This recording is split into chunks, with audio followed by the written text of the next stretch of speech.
Iran अब America को उसी की जंगी चाल में हराने की कोशिश में जुट गया है। ईरान ने दावा किया है कि उसने जॉर्डन में अमेरिका के 3 F-35 लड़ाकू विमान मार गिराए हैं। इसके अलावा मिस्र के बंदरगाह पर अमेरिकी गैस टैंकर पर ईरान के इशारे पर हमला किया गया है।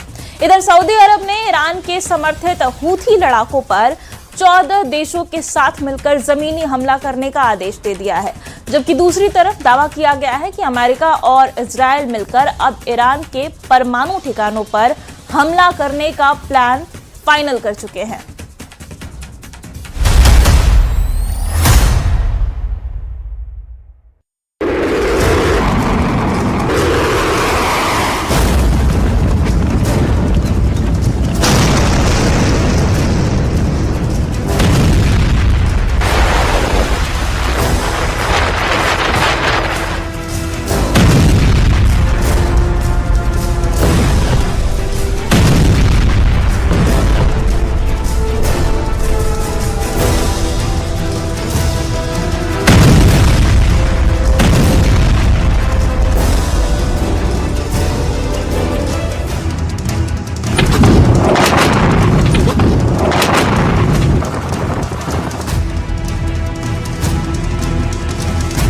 तबाह किए 3 F-35 जेट, ईरानी दावे से ट्रंप के उड़े होश।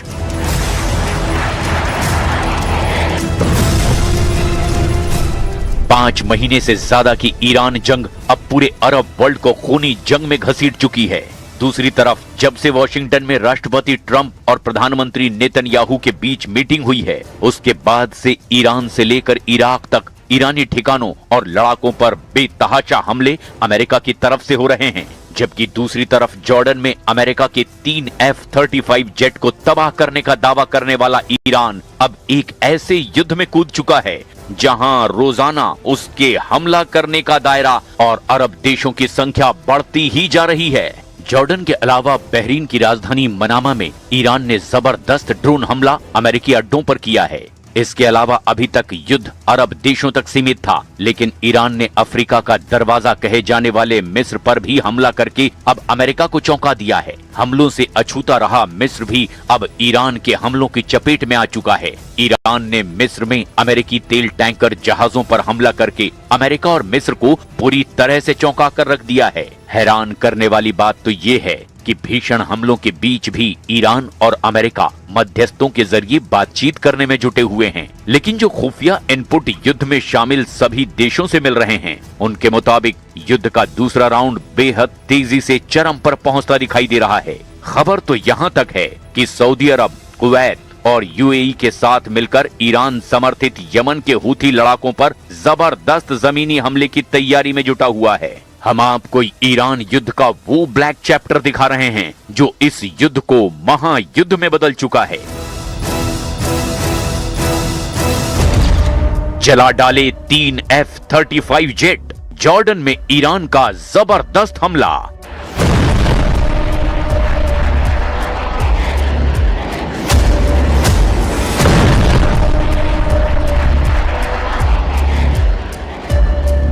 पश्चिम एशिया की जमीन पर महायुद्ध अब अपनी सबसे खौफनाक सीमा को लांघ चुका है। हवा में गरजते F-35 लड़ाकू विमान, आसमान को चीरती बैलिस्टिक मिसाइलें और समंदर की लहरों पर मंडराते सुसाइडल ड्रोन पिछले 24 घंटों में युद्ध का दायरा इराक से लेकर मिस्र के मुहाने तक फैल चुका है।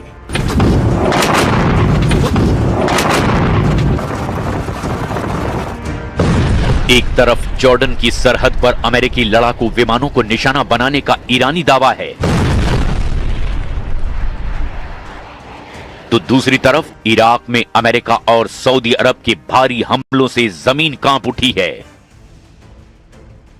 वहीं मिस्र का दमियेटा पोर्ट जल रहा है।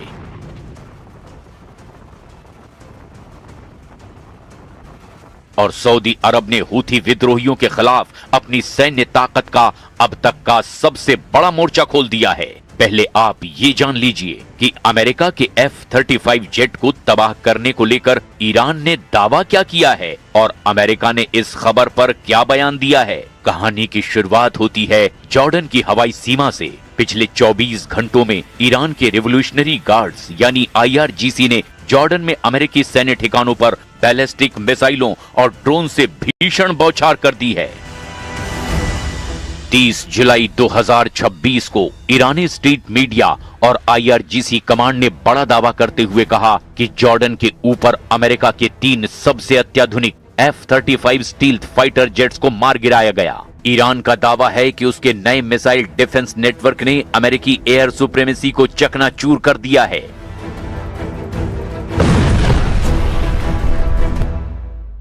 The United States military began major combat operations in Iran. Our objective is to defend the American people by eliminating imminent threats from the Iranian regime, a vicious group of very hard, terrible people. दोनों पक्षों के दावों के बीच इस झड़प ने ये साबित कर दिया कि जॉर्डन अब अमेरिका और ईरान से सीधे टकराव का नया एपिसेंटर बन चुका है।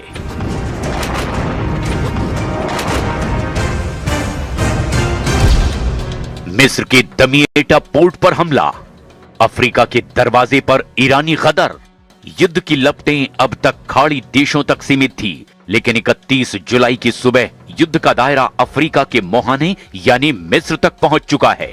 मिस्र के भूमिगत सागरीय रणनीतिक बंदरगाह दमियटा पोर्ट पर खड़े एक अमेरिकी संचालित गैस स्टोरेज शिप पर रहस्यमय ड्रोन हमला हुआ है। हमले के बाद बंदरगाह पर हड़कंप मच गया और गैस टैंकर में भीषण आग लग गई।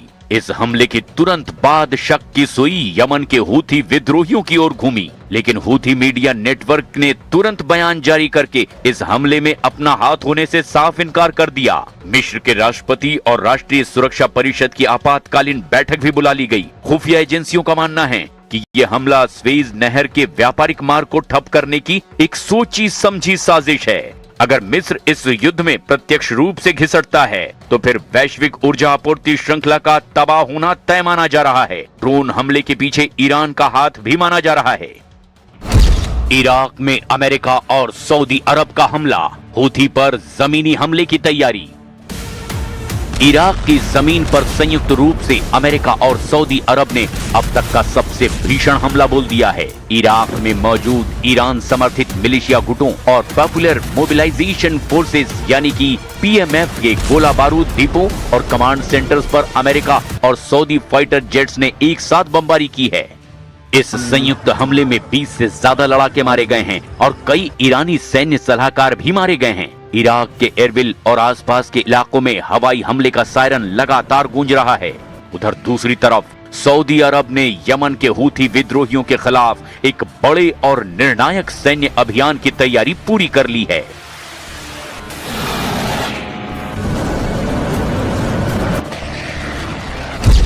हूथी विद्रोहियों के द्वारा सऊदी अरब की तेल कंपनी आरामको के ठिकानों जिजान और यानबू को निशाना बनाने की कोशिशों के बाद सऊदी क्राउन प्रिंस और रक्षा मंत्रालय ने हूथी ठिकानों पर अब पूर्ण पैमाने पर हवाई हमलों का आदेश जारी कर दिया है।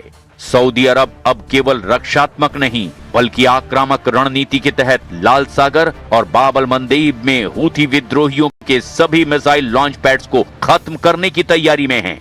खुफिया और यमनी सैन्य सूत्रों के मुताबिक पूर्वी यमन में तैनात सऊदी बलों को वहां से हटाकर लाल सागर तट और यमन सऊदी सीमावर्ती क्षेत्रों में फिर से तैनात किया जा रहा है। सैन्य विशेषज्ञों का मानना है कि ये फेरबदल एक बड़े ग्राउंड ऑपरेशन से ठीक पहले की जाने वाली व्यूह रचना है। जमीनी हमले की रणनीति के साथ साथ सऊदी अरब ने एक बड़ा कूटनीतिक और समुद्री मोर्चा भी खोला है। सऊदी रक्षा मंत्रालय ने 14 देशों जिसमें कि मिस्र, UAE, Bahrain, Kuwait, Jordan, Pakistan, Sudan, Djibouti और सोमालिया जैसे देश शामिल हैं, उनके साथ मिलकर के लाल सागर और बाब अल मंदेब में सुरक्षा का नया बहुराष्ट्रीय ढांचा तैयार किया है। अमेरिकी और यूरोपीय सहयोग, रियाद ने अमेरिका और यूरोपीय देशों से भी इस नौसैनिक गठबंधन को हवाई और खुफिया सर्विलांस सहायता देने का आग्रह किया है। The regime's conventional ballistic missile program was growing rapidly and dramatically and this posed a very clear, colossal threat to America and our forces stationed overseas.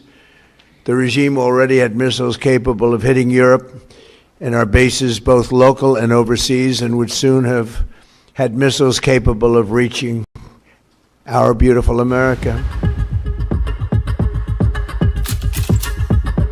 अगर सऊदी अरब यमन में बड़े पैमाने पर जमीनी सेना उतारता है तो ईरान अपने दूसरे क्षेत्रीय नेटवर्क और मिसाइल तंत्र के जरिए इस संघर्ष को और भड़का सकता है, जिससे पूरी खाड़ी क्षेत्र की अर्थव्यवस्था और तेल उत्पादन पर बेहद गंभीर असर पड़ सकता है। इधर युद्ध की आग भड़क रही है तो उधर वॉशिंगटन में अमेरिकी राष्ट्रपति डोनाल्ड ट्रंप ने अपना अब तक का सबसे सख्त और आक्रामक रुख अख्तियार कर लिया है। डोनाल्ड ट्रंप ने चेतावनी दी है कि अमेरिका और उसके सहयोगियों जैसे सऊदी अरब, कुवैत, बहरीन और जॉर्डन पर किया गया हमला ईरान के लिए विनाशकारी साबित होगा। ट्रंप ने साफ कह दिया कि अगर ईरान ने तेल टैंकरों की नाकेबंदी खत्म नहीं की या अमेरिकी ठिकानों पर हमले नहीं रोके तो अमेरिकी सेना ईरान के परमाणु और बुनियादी ढांचे पर पूरी तरह से विनाशकारी हमले करेगा। खुफिया एजेंसियों के ताजा इनपुट इशारा कर रहे हैं कि अगले 48 घंटे बेहद नाजुक हैं। एक तरफ ईरान का दावा है कि वो लंबे युद्ध के लिए पूरी तरह से तैयार है, तो वहीं दूसरी तरफ अमेरिका, सऊदी अरब और इजराइल का त्रिस्तरीय गठबंधन ईरान के नेटवर्क को चारों तरफ से घेर रहा है। अब ऐसे हालात में देखना ये होगा कि आखिर पूरी दुनिया पर इसका असर क्या होता है।